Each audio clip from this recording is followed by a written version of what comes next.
And now for something completely different. I would like to take a look at one of my matches from Berlin Dueling Days 2025. Specifically, I would like to take a look at my semifinal match with Petr Pascenko.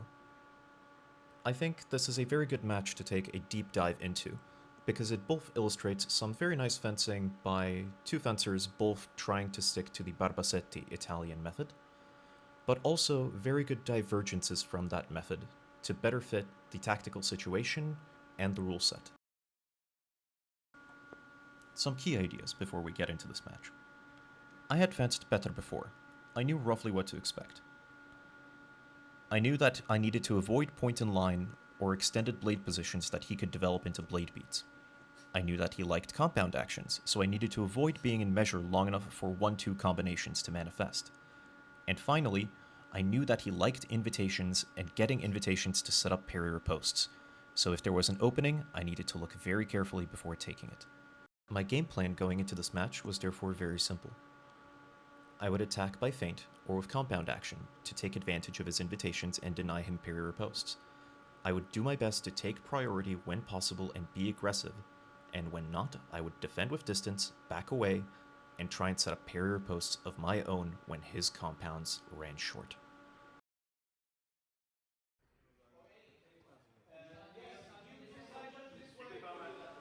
Right off the bat, you can see that those adaptations I was talking about are fully in place. I'm not playing from point in line from an extended Bradalian guard. Instead, I'm playing almost épée, with my guard fully refused. I really do not want to give an opportunity for a blade beat to develop. Eventually, Petr attacks and tries to do a compound action, but he makes a critical mistake. There's blade contact, which means it's my right of way, it's my parry riposte, and my riposte comes under his blade and strikes him below the arm. As an aside, you will see me throughout this video do a scooping fifth like this, instead of a proper red alien or Barbasetti quint, which has the point significantly more extended. In basically all cases, it serves me extremely poorly. It's a weaker position, and it either lets the opponent crush through and hit you by malparry, or, as in this case, it lets the opponent's point slip off the parry and still make contact with your chest. As the second exchange begins, all of the adaptations to standard saber fencing are still in place. It looks ugly, and it is, but I am still very keen on denying blade contact, so a lot of what you're seeing is popping in and out, distance invitations, and seeing if I can either make him flinch or I can lure another attack to parry riposte. Eventually, that attack does come, and that lets us illustrate another key point about the rules and right-of-way in general. I do a counterattack. I do not have priority, I do not have right-of-way. However, my counterattack fouls his attack sufficiently that Petr fails to touch.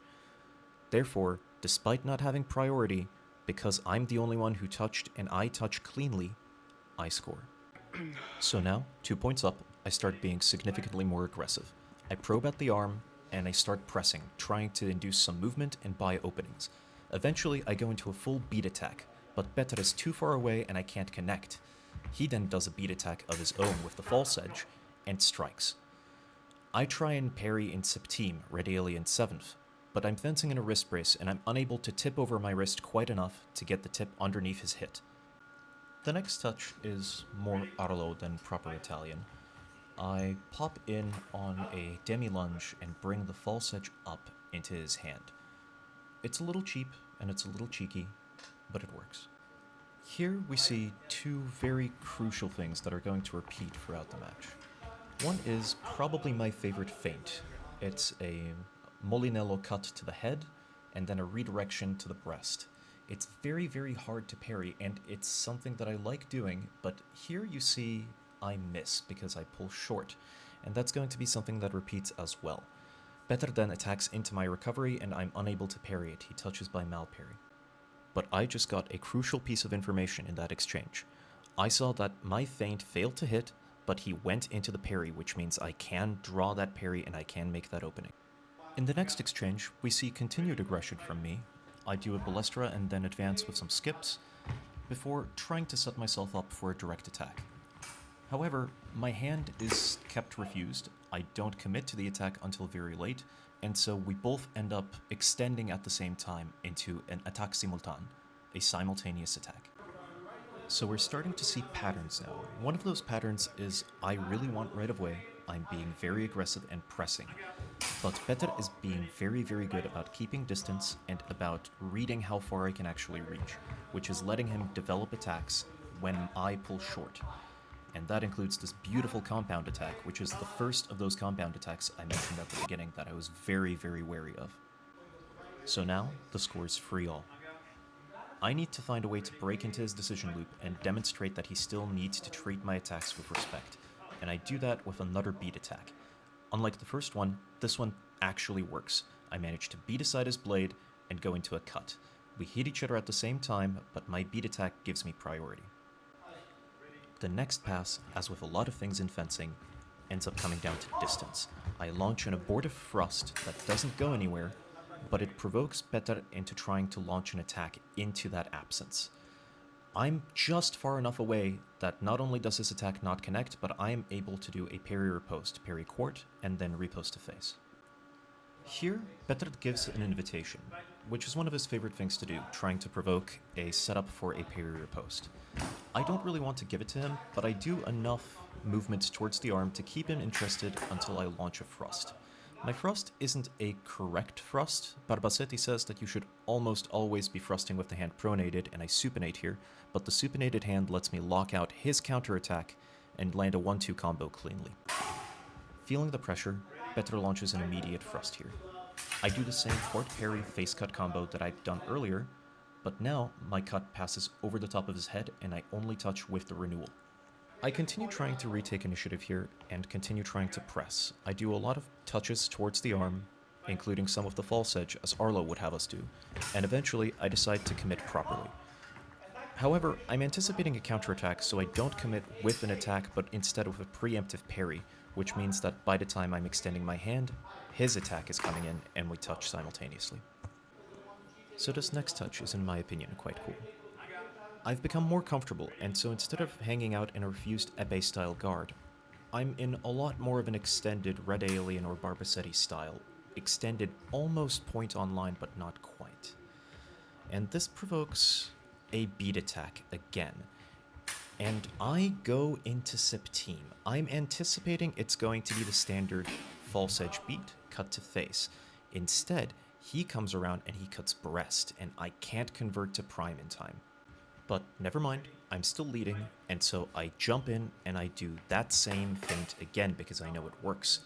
Feint to head and a redirect to breast. Quick note, this is one of the more interesting deformations of right-of-way rule sets.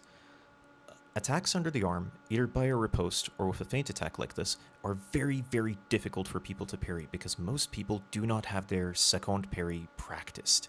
However, they're also very difficult for you to extricate your sword from. And like you see here, it can lead to you eating the successive next touch. Now in right of way, it doesn't matter, neither does it epee. But if you're playing with afterblow or something with long lockout, it's something to keep in mind. I'm feeling very confident now, and so I close in and immediately go for a beat attack on the blade. It's one of the very simple and snappy ones. You simply tap their blade aside, pronate the hand, and then immediately cut to the nearest open target. In this case, it's the forearm. Peter doesn't actually think that it lands, but if you look at it in slow motion or in stop frame, you can see that I'm hitting his forearm around the basket. He felt contact on the basket, but it didn't lock the blade out sufficiently. And so, we're here at the end. It is 9-6. I am 1 point away from winning. I'm really feeling it. And so, I do a Molinilla, he parries, I contrary post, and I hear the glove. I think at this point, I have won. But wait. No, I have not. And so, we reset, we go back. I'm still leading, and I'm still feeling the confidence, so I go for my favorite feint, but it misses. I can't reach quite far enough, he comes in with a beat attack and hits clean. We've seen several times now that as I become more comfortable, I'm leaving my blade exposed and extended, which lets him get those beat attacks off, and he's doing the quick, snappy one that just taps the blade aside and hits the face immediately. It's very hard to parry.